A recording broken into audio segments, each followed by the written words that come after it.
아멘. 하나님 감사합니다. 우리들을 사랑하셔서 하나님 존전에 불러주시고 예배자로 세워주시니 감사합니다. 우리의 예배를 받아주시고 하나님의 말씀을 듣는 이 시간 말씀에 충만한 은혜가 임하게 하여 주옵소서. 하나님의 음성을 들을 수 있는 귀가 열려지게 하시고 오늘도 하나님만 바라보는 귀한 이 시간이 되게 하여 주옵소서. 예수님 이름으로 기도합니다. 아멘. 유다의 8번째 왕 요아스가 40년의 통치를 사실은 신하들의 반역으로 침상에서 시해를 당하고 끝을 맺습니다. 그리고 오늘 우리가 읽은 본문 말씀에 그의 아들 아마샤가 9번째 유다의 왕으로 등극을 합니다. 우리가 5절부터 읽었지만 1절부터 보면 아마샤가 왕위에 오를 때에 25세라라고 시작이 됩니다. 25살의 유다의 9번째 왕이 되어서 29년 동안을 이제 유다를 통치하게 되었다라고 성경은 나오고 있습니다. 그런데 29년의 통치의 내용을 오늘 성경은 이야기해 주고 있는데 이 말씀 속에서 우리에게 주는 여러 가지 중요한 교훈이 있습니다. 여호와 보시기에 정직하게 행하기는 하였으나 온전한 마음으로 행하지는 아니하였다라고 성경은 이야기합니다. 무언가 여운이 있습니다. 하나님의 말씀대로 살기는 살았지만 온전하지는 못했고 온전히 하나님을 섬기지는 못했다라는 겁니다. 그러니까 오늘 아마샤의 인생을 우리가 한번 들여다보면서 이 믿음의 자리, 이 신앙의 자리에서 우리에게 주시는 말씀이 무엇인가를 같이 들을 수 있었으면 좋겠습니다. 아마샤는 아버지 요아스 왕의 아람 군대에게 사실은 대패하면서 유다가 많이 쇠퇴해졌습니다. 그러니까 이 쇠퇴한 유다를 다시 한번 일으켜 보려고 하는 그런 계획을 세우고 왕이 되자마자 처음에 했던 일이 무엇이냐면 에돔이라는 나라를 쳐들어가는 그 계획을 세웁니다. 그래서 조금 쇠퇴하고 그 다음에 사기가 꺾여진 유다를 다시 한번 일으켜 볼 요량으로 이 아마샤는 에돔을 쳐들어가려고 하는 전쟁을 준비를 합니다. 20살 이상 된 남자를 모으게 됩니다. 그리고 전열을 가다듬고 여러분 군 지휘 계통도 1000부장, 100부장을 새롭게 세워갑니다. 그리고 준비를 하는데 아무리 숫자를 모아봐도 30만 명 군대가 모여진 겁니다. 생각해보니 30만 명을 가지고는 에돔하고 승부하기는 조금 뭔가 모자라는 것 같아요. 그래서 아마샤가 생각한 게 뭐냐면 돈을 들여서라도 용병을 사와야 되겠다. 그래서 은 100달란트를 들여서 북쪽 이스라엘 군대를 10만 명을 이제 용병으로 사오게 됩니다. 한 40만 명을 좀 모아서 이제 에돔을 쳐들어가면 이기겠다라는 생각이었어요. 그런데 바로 그때에 오늘 우리가 읽은 성경 말씀 7절에 보면 어떤 하나님의 사람이라고 이름은 나와 있지 않지만 하나님의 사람이 바로 그 전쟁 준비를 마친 아마샤를 찾아갑니다. 그리고 하는 말이 무엇이냐? 왕이여, 이스라엘 군대를 왕과 함께 가게 하지 마옵소서. 10만의 용병 사실은 같이 전쟁에 가면 안 됩니다 라고 말합니다. 이유를 말하는데 여호와께서는 이스라엘 곧 온 에브라임 자손과 함께 하지 아니하십니다. 이스라엘은 하나님을 섬기지 않았습니다. 이스라엘은 우상을 섬겨왔습니다. 그러니까 우상을 섬기는 저 이스라엘 군대와 왕이 유다 군대를 함께 전쟁에 같이 간다면 그것은 하나님이 기뻐하실 일이 아닙니다 라고 말을 하는 겁니다. 만약에 굳이 내 말을 듣지 않고 이 이스라엘 군대와 함께 간다고 한다면 가서 열심히 힘써 싸워야 될 겁니다. 왜냐? 하나님이 왕을 적군 앞에 엎드러지게 하실 겁니다. 다시 말하면 이스라엘 군대와 손잡고 가면 질 겁니다 라는 거예요. 하나님이 원치 않는 저들과 손을 잡고 간다라는 건 패배를 불보듯 뻔하게 보는 것입니다 라고 말하는 겁니다. 여러분, 이 말은 이 유다왕 아마샤에게만 해당되는 게 아니겠지요. 오늘 우리들도 인생을 살다 보면, 세상에서 일을 하다 보면 하나님을 믿는 사람하고만 일하지는 않지 않습니까? 사업을 하고 동업을 해도 하나님 믿지 않는 사람과 여러 가지 이해관계, 타산을 따져봐서 득이 되면 그런 사람들하고도 손잡고 동업도 하고 사업도 하고 일도 하는 거 아닙니까? 여러분, 한번 생각해 보세요. 그런데 오늘 성경은 그렇게 이야기하는 거예요. 하나님을 믿지 않는 저들과 손을 잡아서는 안 됩니다. 하나님이 저들과 함께 하지 않기 때문에, 만약 이스라엘 군대와 함께 간다면 왕은 패배할 수밖에 없습니다 라는 거예요. 여러분, 우리가 생각해 보면서 우리의 인생의 자리에도 한번 물을 수 있기를 원합니다. 내가 계산해 봐서 동업을 하건 내가 같이 하나님을 믿지 않는 사람들과 손을 잡고 나아가는 그 자리에 과연 하나님이 이 관계를, 하나님이 이 현실을 어떻게 보실까를 우리도 물어볼 수 있어야만 합니다. 아마샤에겐 참 난처한 일입니다. 은 100달란트를 주고 용병 10만을 샀는데 그들과 가지 말라는 거예요. 그러니까 이 말은 다시 말하면 그 100달란트를 포기하고서라도 유다 군대만 가지고 싸워보라는 이야기입니다. 그러면서 하는 말이 이거였습니다. 8절 하반절에 보면 하나님은 능히 돕기도 하시고 능히 패하게도 하시나이다 라는 거예요. God has the power to help or overthrow. 하나님은 당신을 도우실 수 있는 능력도 있고 하나님은 당신을 패배시킬 수 있는 능력도 있는 분입니다. 왕이 용병 10만을 가졌다고 전쟁에서 이길 수 있는 거고, 용병을 갖지 못해서 전쟁에서 패배하는 것이 아니라 하나님이 당신과 함께 하느냐, 하나님이 당신과 함께 하지 않느냐가 이 전쟁의 승패를 좌우한다라고 말하는 겁니다. 오늘 여러분, 우리들의 고백도 이럴 수 있기를 원합니다. 내가 인생의 조건을 갖추었기 때문에 성공할 수 있는 거고, 내가 조건과 환경이 나쁘기 때문에 실패하는 게 아니라, 하나님은, 오늘 내가 믿는 하나님은, 오늘 우리가 고백하는 하나님은 오늘 나를 도우실 수도 있는 능력이 있고 나를 패배하게 하실 수 있는 능력도 있다는 걸 믿으시기를 원합니다. 다시 말하면 하나님의 사람으로 얼만큼 하나님을 믿고 있느냐, 얼만큼 하나님을 신뢰하느냐라는 겁니다. 용병 10만이 없어도 하나님이 나와 함께 하심을 믿는다면 하나님의 능력으로 나를 이기게 하실 것이라는 그 믿음을 가지고 살라고 하는 겁니다. 저는 우리 성도들이 이런 믿음의 사람들이 되기를 원합니다. 하나님은 나를 도우실 수 있습니다. 하나님은 우리 교회를 도우실 수 있습니다. 하나님은 여러분의 인생을 도우실 수 있습니다.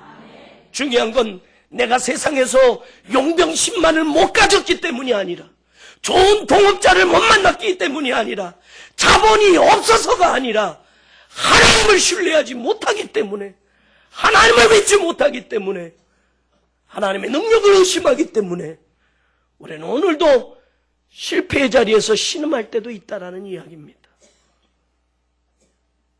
여러분, 이제 저와 여러분이 아마샤라고 생각을 해보십시다. 이 말을 들었어요. 여러분은 아멘 하셨어요. 그러니까 아마샤가 말을 해요. 9절에 보면 이렇게 말을 합니다. 고민돼요. 아마샤가 하나님의 사람에게 이르되 내가 100달란트를 이스라엘 군대에게 주었으니 어찌할까라는 거예요. 이미 계약을 해버렸는데, 이미 100달란트를 이스라엘 군대에게 줬는데 이제 저 군대와 가지 말라면 계약을 파기하라는 거예요. 이거 어떻게 할까? 손해가 막심하다. 100달란트 하니까 우리가 와닿지 않아요. 그러니까 아멘이 쉬웠어요. 이제 한번 보십시다. 굳이 오늘날의 이 가치로 환산해 본다면 한 달란트는 6천 드라크마예요. 6천 드라크마라는 건 한 드라크마가 노동자의 품삯이에요. 하루 품삯. 그러니 한 달란트는 한 사람이 6천일을 일을 해야 되는 거예요.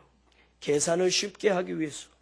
오늘 우리가 하루에 품삯을 10만 원을 친다고 하면 한 달 열심히 일하면 300만 원을 받는다고 한번 생각해 보십시다. 그러면 이 달란트의 가치를 한번 계산해 보면 한 달란트는 6천 드라크마니까 10만 원을 받는다 그러면 한 달란트는 얼마가 되는 거예요?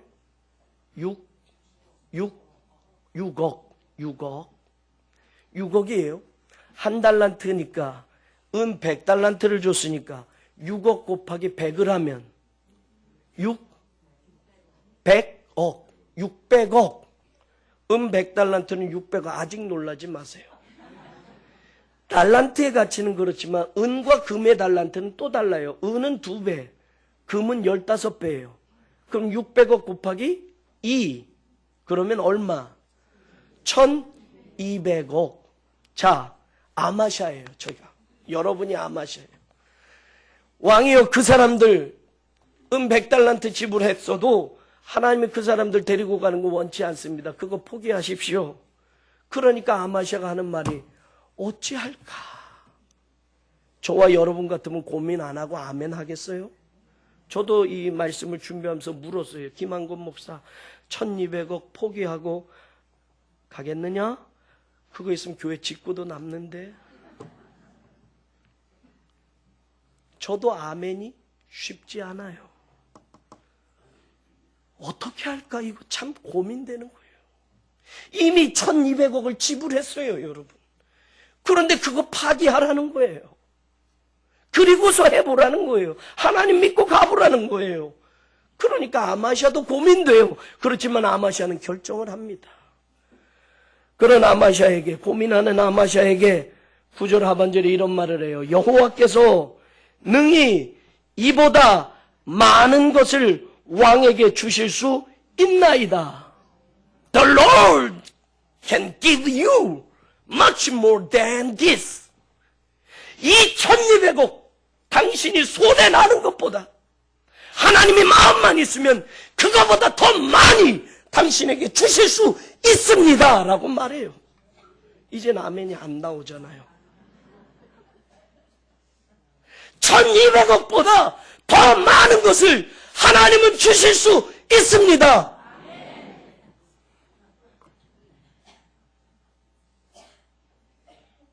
사랑하는 여러분, 우리가 믿는 하나님 정말 그런 하나님인가요?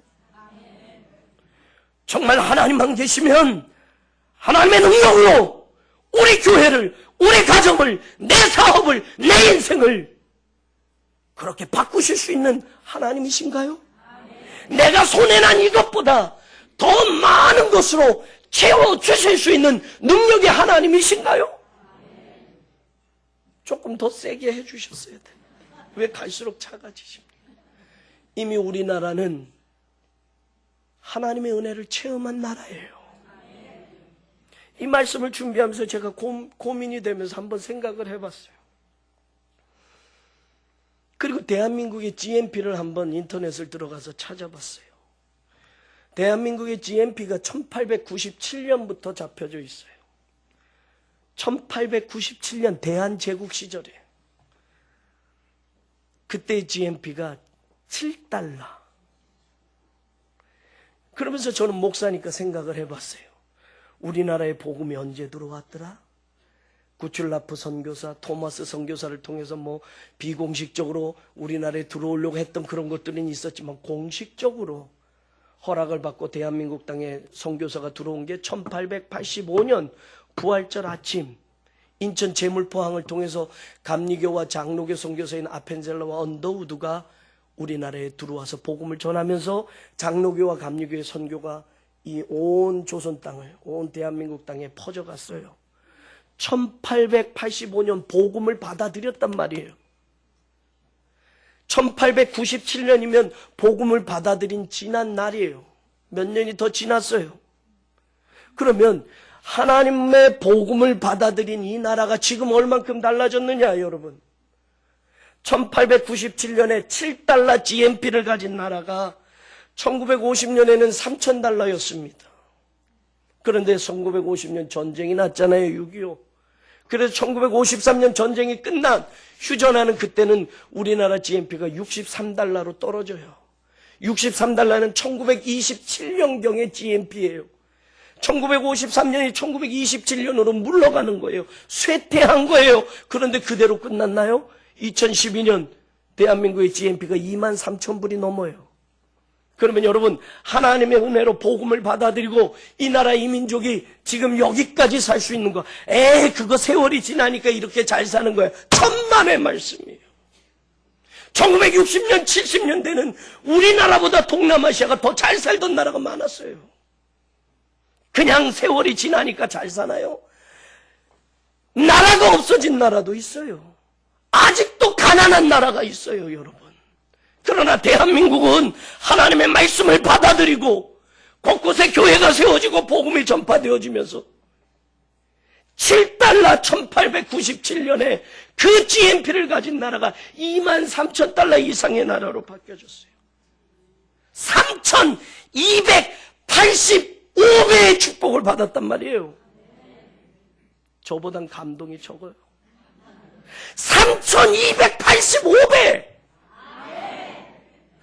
우리가 하나의 미랄이 쏘져서 30배, 60배, 100배 얘기하지만 대한민국은 이미 1885년 복음을 받아들이고 3,200배의 축복을 받은 나라라니까요. 동해물과 백두산이 마르고 닳도록 하나님이 보호하사 우리나라 만세! 달마사 주지스님도 어쩔 수 없이 이 애국가를 불러요. 하나님이 우리 민족을 사랑하시는 줄로 믿습니다. 하나님이 우리나라를 사랑하시는 줄로 믿습니다. 여러분, 복음을 받아들이고 이렇게 달라진 나라 세계 역사에 없어요. 이미 우리는 하나님 앞에 이것보다 더 많은 것으로 축복을 받은 경험을 한 나라라는 사실이에요. 여러분, 3,200배의 축복을 받은 나라, 이 민족을 하나님이 더 크게 쓰실 줄로 믿습니다. 당신이 손에 난 이것보다 하나님은 더 많은 것으로 주실 수 있는 분입니다. 아마샤가 그 말씀을 받아요. 그리고 결단을 내립니다. 1,200억 포기합니다. 그리고 북쪽 이스라엘의 군대를 돌려보냅니다. 그리고 성경에 보니까 11절에 아마샤가 담력을 내어 그의 백성을 거느리고 30만 명, 처음에는 부족할 것 같았는데 이제 자기 백성만 거느리고 자기 군대만 거느리고 담력을 내어서 전쟁터로 나갑니다. 담력이란 말이 용기를 내었단 말이에요. 10만의 용병이 더 채워져서 생기는 용기가 아니라 그걸 포기하고도 하나님이 나를 도우실 수 있을 것을 믿었다라는 용기입니다. 여러분, 오늘 이 시대에도 이런 용기가 여러분의 삶 속에, 우리 신앙 속에, 우리 교회 모든 사역 속에 함께하기를 주의 이름으로 축원합니다. 하나님이 주시는 용기, 하나님으로부터 채워지는 그 용기를 가지고 불가능에도 도전할 수 있는 우리 교회가 되고 성도들이 되기를 주의 이름으로 축원합니다. 하나님은 능히 하실 수 있습니다. 하나님은 능히 그런 힘이 있으십니다. 하나님은 그렇게 채워주실 수 있습니다. 나의 손에 난 것보다 더 많은 것으로 채우실 수 있는 능력이 바로 우리 하나님에게 있음을 믿으시기를 주의 이름으로 축원합니다. 그렇게 믿음을 가지고 용기를 내어 나가서 승리합니다. 그런데 그 다음이 문제예요. 성경을 보니까 14절에 이런 말이 나와요. 아마샤가 에돔 사람들을 죽이고 어떻게 할 때? 그러니까 여러분, 이 사건은 계속 연속되어지는 거예요. 뭐 한참 시간이 되고가 아니라 계속 연결해요. 에돔과 전쟁에서 승리하고 돌아올 때에, 아마샤가 인생의 성공의 자리에 있게 되었을 때에 라는 말이에요. 무슨 일을 했느냐? 세일 자손의 신들을 가져와서 자기의 신으로 세우고 그것들 앞에 경배하며 분향한지라. 그러니까 그 다음에 나온 말이 하나님이 진노하셨다. 여러분, 우리가 이제 상식적으로 물어보십시다. 저도 이 말씀을 준비하면서 자꾸 물어봤어요. 왜 그랬을까? 보세요. 상식적으로 내가 전쟁터에 나아가서 하나님이 주시는 용기를 가지고 승리했어요. 에돔 족속이 패배했어요. 그러면 에돔 족속의 신은 패배의 신이에요. 그런데 그 패배한 신을 왜 가지고 왔을까? 상식적으로 우리가 보통 나보다 세야, 내가 전쟁에 나갔지만 내가 패배했어야 저 신이 더 강한가 보다. 블레셋 사람들이 그랬잖아요. 그래서 하나님의 법궤까지 훔쳐가잖아요. 그게 보통 우리 인간의 생각 아닙니까? 더 센 신, 자기가 믿는 신보다 더 강한 신, 그걸 찾는 거잖아요. 그런데 하나님을 믿고 나가서 승리했으면 에돔 족속의 신은 별 볼 일 없는 신이에요. 그런데 왜 그 신을 가져왔느냐 말이에요. 신이 보여요? 안 보여요. 그러면 오늘 성경에 신들을 가져왔다라는 말은 더 정확하게 풀면 뭐를 가져온 거예요? 상을 가져오는 거예요. 신은 보이지 않지만 그 신이라고 생각해서 사람들이 상을 만들잖아요. 우상이. 부처가 보이지 않지만 부처상을 만들잖아요. 그런데 여러분, 우상을 만들 때 사람들이 그냥 보잘것없게 초라하게 만들까요? 김일성도 여러분 사람인데 김일성을 신격화하는데 수십 미터를 크게 해서 김일성도 동상을 세우잖아요. 가보진 않았지만 동남아시아 어디에 가면 이런 와불상이라고 해서 부처가 누워있는데 수십 미터 어마어마하게 큰 부처가 누워있고, 여러분 크기만 그러나요? 거기다가 뭘 발라요? 금. 갖지도 못하는 금을 쳐 발라요. 왜? 거기다가 또 뭘 끼워 넣어요? 다이아몬드도.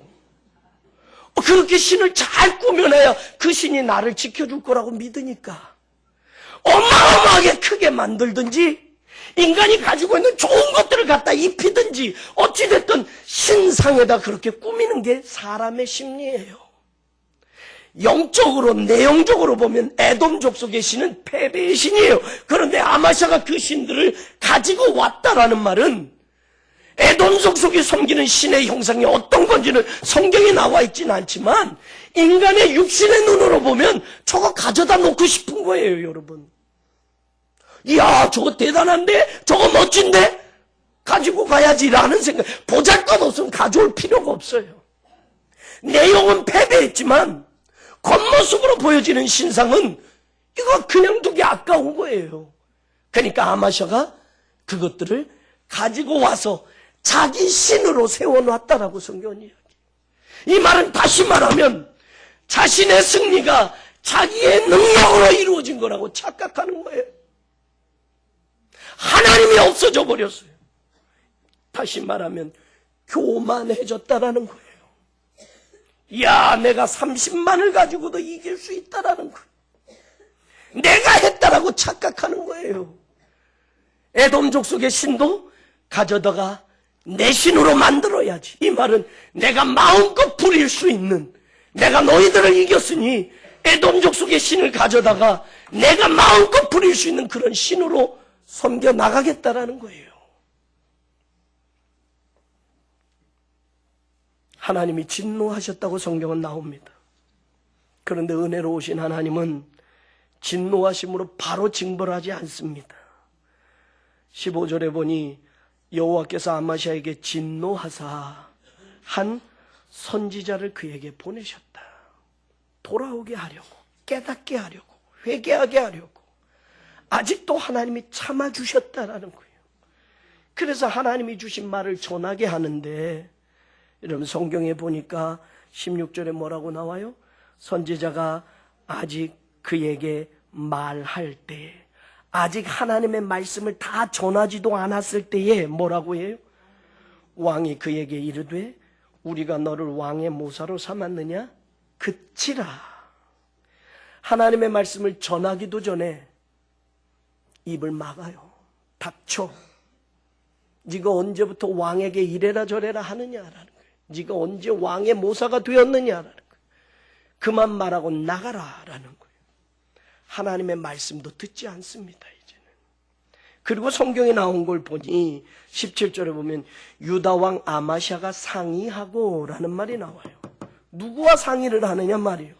이 전쟁에 자신이 없어서 용병을 불러오고 돈을 들여서 그렇게 했던 아마샤가 어떤 하나님의 사람이 전해주는 말 한마디도 붙들고 승리했던 그 아마샤가 이제는 하나님이 직접 보낸 선지자의 말도 듣지 않고 사람들끼리 의논하고 있어요. 자기 부하들과 자기의 귀를 달콤하게 하는 사람들과 의논합니다. 상의합니다. 그리고 결정하는 게 뭐냐? 야, 이거 이 여세를 몰아서 우리가 이스라엘을 쳐들어가자라는 결정을 내려요. 이게 다 연관이 되는 거예요. 한참 지난 게 아니에요. 얼마나 교만했든지 야 30만 갖고도 내가 이겼으니 이제 북쪽 이스라엘도 쳐들어가면 우리가 이길 수 있다. 이 말은 또 다시 내용적으로 보면 100달란트 준 게 아까운 거예요. 그거 다시 되찾고 싶은 거예요. 이미 에돔을 통해서 많은 전리품도 얻게 했지만 내가 100달란트를 지불했던 게 아까우니까 북쪽 이스라엘을 쳐들어가겠다라는 거예요. 그래서 19절은 연관된 말씀으로 우리가 의미가 있어요. 그 당시에 북쪽의 왕은 요아스 왕이었어요. 19절에 요아스가 뭐라고 이야기합니까? 네가 에돔 사람들을 쳤다고 네 마음이 교만하여 자긍하는도다. 지금 이 사건은 계속 연결이 되는 거예요. 아마샤의 초창기 통치 시절에 있었던 일이에요. 에돔을 이겼다고 네가 마음이 어떻게 졌다? 교만해져서 뭐한다? 자긍한다. 자긍하다라고 번역된 이 단어가 가베드라는 히브리어예요. 존경, 영광이라는 뜻이에요. 이 말을 문자적으로 그대로 번역하면 네 마음이 네 영광을 얻도록 너를 이끌어내었다. 그러니 이 말은 다시 말하면 에돔을 이긴 것이 자기의 영광이라고 착각하는 거예요. 에돔을 이긴 게 자기 능력이라고 착각하는 거예요. 에돔도 이겼으니 이스라엘도 내가 이기겠다라는 거예요. 하나님의 말은 하나도 듣지 않고, 그래서 성경에 보면 20절에 보면 에돔 신들에게 구하였으므로 그 대적의 손에 넘기려 하심이더라. 하나님이 하나님께 이제 묻지도 않고 자기가 가져온 에돔 신에게 묻고 이스라엘과 전쟁을 하는 거예요. 얼마나 교만했던지 그 승리의 영광이 자기 영광이라고 착각하는 거예요. 그게 북쪽 이스라엘 요아스의 입을 통해서 전해지고 있어요. 에돔을 쳤다고 네가 이스라엘을 이길 줄 알아? 네가 교만해져서 네 영광을 찾으려고 그 마음이 너를 이끌어 놓았지만 절대로 우리를 이길 수 없어. 그러니 뭐라고 그래요? 네 궁에 있어라. 그러니까 이 아마샤가 화가 났어요. 그래서 북쪽 이스라엘을 쳐들어갑니다. 하나님께 묻지도 않고 하나님의 말씀도 듣지도 않고 이제는 한 번 이겼다라는 이 자기 자신의 교만함을 가지고 북쪽 이스라엘까지 이번에 더 쳐들어가고 있는 거예요. 에돔 족속의 신에게 묻고 쳐들어갔는데 그 전쟁에서는 대패를 합니다. 성경에 보니 여러분 23절을 보세요. 같이 읽어봅니다. 이스라엘 왕 요아스가 베스메스에서 요아스의 손자 요아스의 아들 유다왕 아마샤를 사로잡고, 여러분 이스라엘과 전쟁했는데 이스라엘 군대의 포로가 돼버렸어요. 유다의 왕이 사로잡혀버렸어요. 그 다음에 어떻게 됩니까? 예루살렘에 이르러 예루살렘 성벽을 에브라임 문에서부터 성 모퉁이 문까지 400규빗을 헐고 180m나 되는 성벽을 다 허물어 버렸어요. 성벽의 역할을 못하도록 만들었어요. 그것뿐만이 아니에요. 24절에 보니까 또 하나님의 전 안에서 오베데돔이 지키는 모든 금, 은과 그릇과 왕궁의 재물을 빼앗고 또 사람들을 볼모로 잡아가지고 사마리아로 돌아갔더라. 이게 왜 중요한가? 여러분, 교만했던 아마샤가 통치하게 되면서 25살의 왕이 되면서 아버지가 아람 군대에 대피한 그것들을 생각하면서 이제는 에돔을 쳐들어가서 우리 국위를 선양하고 나라를 좀 강하게 만들어야 되겠다. 그래서 결국은 성공을 했어요. 하나님이 도우셔서. 그런데 하나님이 도우신 건 다 빼놓고 내가 했다라는 착각과 내 영광으로만 생각하고 이번 기회에 이스라엘도 쳐들어가자 사람들과 상의하고 논의하고 이스라엘을 쳐들어갑니다. 하나님의 말씀은 듣지 않고 에돔 족속의 신들에게 분향하고 경배하며 그 전쟁에 임하게 되었을 때 하나님의 진노가 임했고 이스라엘 군대에 대패를 하게 되고 바로 이 아마샤는 바로 이스라엘 요아스에게 사로잡혀서 볼모로 끌려가는 거예요. 이 말씀이 여러분 우리에게 주는 의미가 있습니다. 성경에는 아마샤가 25살에 왕이 되어서 29년을 통치했다고 되어져 있어요. 그런데 여러분 그 실제 내용을 보면 이렇습니다. 아마샤가 왕이 될 때에 바로 그때가 어느 시점이냐라고 하면 열왕기서를 보면 북쪽 이스라엘 왕이 누구였을 때 유다 왕이 누구다 이런 구절들이 많이 나와요. 그래서 북쪽에 어떤 왕이었을 때 남쪽의 왕이 누구였구나 이거를 알게 되는데 바로 아마샤가 왕이 됐던 그 시기가 열왕기하 14장 1절에 보면 이스라엘 왕 요아스가 왕이 된 지 2년째에 남쪽 유다 왕 아마샤가 왕이 됐다라는 표현이 나와요. 그러면 여러분 북쪽 요아스라는 왕이 언제 왕이 됐느냐? 기원전 798년에 왕이 됩니다. 그러면 아마샤가 왕이 된 시점이 언제예요? 2년 후니까 796년이 돼요. 그런데 796년부터 29년간 통치했다라고 하는데 바로 이 남쪽 유다 아마샤의 아들 우시야가 있어요. 다음에 나와요. 우시야는 왕이 된 때가 16살에 돼요. 그래서 16살에 왕이 돼서 52년간을 통치했더라 성경에 나와요.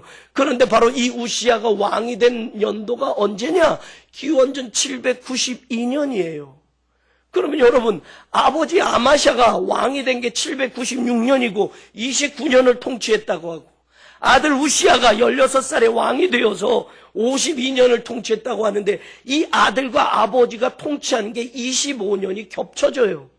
이게 바로 뭐냐? 섭정시대라고 이야기하는 거예요. 아버지가 아직 죽기 전에 아들이 왕이 되어서 아버지와 아들이 같이 통치하게 되면 섭정시대라고 이야기를 해요. 왜 아들 우시야가 16살 때 왕이 됐느냐? 바로 이 아마샤가 이스라엘과 전쟁을 하면서 끌려간 거예요. 포로로 잡혀간 거예요. 유다를 다스릴 왕이 없는 거예요. 그래서 16살에 우시야를 왕으로 세워놓게 됩니다. 그리고 북쪽 이스라엘의 요아스가 죽고 나서 풀려집니다. 그리고 아마샤가 15년을 더 살아요. 그러니까 여러분 29년의 통치라고 이야기하지만 초창기에 에돔과 전쟁하고 이스라엘과 전쟁한 그 4년의 기간을 빼버리면 나머지 25년은 왕으로서 재구시를 하지 않았던 못했던 그런 인생이라는 거예요. 4년밖에 단독으로 유다를 다스릴 수 없었다라는 거예요. 그 4년의 마지막에 교만해서 결국은 이스라엘의 포로로 끌려갔고 그 인생이 결국은 반역된 부하들에 의해서 다른 곳에서 살해당하게 됩니다. 여러분 우리가 무엇을 깨닫습니까? 오늘 우리는 무엇을 자랑합니까? 29년 통치를 자랑합니다. 그러나 그 속을 들여보면 알맹이가 없는 거예요. 30년 목회, 40년 목회를 자랑합니다. 그러나 그 속을 들여다보면 정말 하나님이 기뻐하실 것이 얼만큼이냔 말이에요. 내가 교회 다니는 횟수를 자랑합니다. 30년, 40년 교회 다니는 횟수를 자랑합니다. 그런데 그 속을 들여다보면 과연 하나님이 기뻐하실 만한 신앙의 질은 얼만큼 따라가느냐 말이에요. 하나님이 우리 인생의 마지막을 하나님의 저울로 재어보신다고 하는데 우리가 자랑하던 연수를 재어보시겠냔 말이에요. 내가 100살을 산다고 해보세요. 그런데 100살 가운데 50년을 병원에 누워만 있다고 한다면 그 100살의 삶의 질이 얼만큼. 인간은 존엄하기 때문에 우리나라에서는 안락사가 금지되어져 있습니다. 차라리 이렇게 병석에 누워서 말도 못하고 사느니 나를 죽여달라고 하는 사람들도 있잖아요. 100년 사는 게 중요합니까? 얼만큼 내 인생을 어떻게 살았느냐가 중요합니까? 알아요, 여러분. 예수님의 생애만 모두 알잖아요. 33년의 짧은 생애.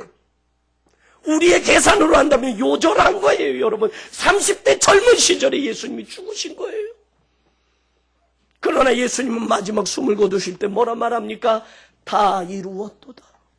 우리 계산으로 하면 한 100년 동안 사시면서 이 땅에 복음을 전하고 기적을 보여줬으면 더 많은 교회가 생기고 더 많은 예수님을 따르는 사람들이 생겼을 터인데 33년을 살고도 예수님은 다 이루었도다 말하는 거예요. 그럼 오늘 우리의 자랑이 무엇입니까? 아마샤의 29년이 자랑입니까? 여러분 25년은 왕으로 제대로 구실 못한 거예요. 하나님을 온전히 따르는 삶을 살지 못한 거예요. 그러고 본다면 오늘 우리들의 신앙의 자리를 다시 한번 돌아볼 수 있기를 원합니다. 사랑하는 여러분, 하나님이 보시는 신앙의 질, 하나님이 다루시는 그 신앙의 무게가 저와 여러분의 생애가 얼만큼을 살든지 질적인 믿음의 사람으로 충만히 채워진 인생의 주인공으로 살기를 주의 이름으로 축원합니다. 하나님의 역사를 채워가는 우리 교회의 선교의 사역이 마찬가지입니다. 70년을 자랑하고 100년을 자랑할 것이 아니라 우리는 하나님이 주신 사명을 얼만큼 충성되게 감당한 교회였는가. 다음 주는 우리 교회가 77주년이 되는 해입니다. 77년을 지나오며 우리 교회는 정말 땅끝까지 복음을 전하라 라고 하는 그 하나님의 말씀에 얼만큼 질적으로 충만히 채우며 여기까지 왔는가.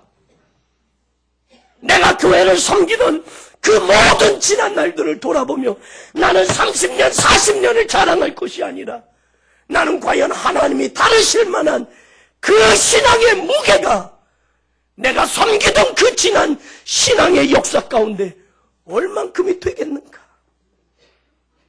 아마샤의 인생을 돌아보며 우리가 다시 한번 깨닫습니다. 하나님은 오늘 우리를 도우실 수 있는 능력이 있으신 분입니다. 우리의 손해난 것까지도 완전히 채워주실 수 있는 그런 능력 있는 분이신 줄로 믿습니다. 이 하나님을 잃어버리지 마십시오. 교만한 인생이 패배하고 교만한 아마샤의 인생이 보잘것없는 인생으로 하나님이 주시는 그 용기를 가진 그 아마샤가 자신의 교만으로 자기의 영광으로 바꿔버렸을 때 얼마나 비참한 인생이 되었는가를 돌아보며 저는 오늘 우리 교회의 모든 사역과 우리 성도들의 모든 인생의 자리가 하나님께 인정받고 하나님의 역사를 써내려가는 질적으로 충만한 믿음의 자리가 되기를 주의 이름으로 축원합니다. 고마우신 하나님 감사합니다. 아마샤의 인생을 들여다보며 오늘 우리 각자의 인생을 들여다볼 수 있게 하여 주옵소서. 29년의 통치가 자랑이 아니라 하나님 없이 비참하게 살았던 25년의 안타까운 인생을 들여다봅니다. 오 하나님, 하나님은 오늘도 능력이 있으신 분이고 오늘도 우리를 도우실 수 있는 분이고 오늘도 우리의 손에 난 것까지 더 채우셔서 주실 수 있는 분임을 우리는 믿습니다. 그 믿음 잃어버리지 않게 하소서. 세상에 썩어질 것과 바꾸는 어리석은 아마샤가 되지 말게 하시고 오늘도 하나님의 사람들로 하나님의 영광을 꿈꾸며 나아가는 복된 교회의 복된 성도들이 되게 하여 주시옵소서. 예수님 이름으로 기도 올려옵나이다. 아멘.